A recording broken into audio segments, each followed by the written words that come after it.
Hi guys, আসসালামু আলাইকুম। Welcome to my YouTube channel Alifa sister. তো কালকে রাত্রে আমরা গিয়েছিলাম হাজারীবাগ পার্কের মেলায়, আর আজকে শুনতে পেলাম যে আজকে বিকালে নাকি পুলিশ মেলাটা উঠিয়ে দিয়েছে। তো মেলা তো বসেছে অনেক দিন আগে, কিন্তু আমি গিয়েছি একদম দেরিতে।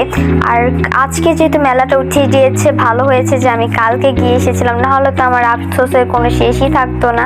তো এই যারা মেলাতে যাওনি, এই ভিডিওটা তাদের জন্য। তোমরা এখন আফসোস করো।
আমার কে বল মারে বিরহ চোখ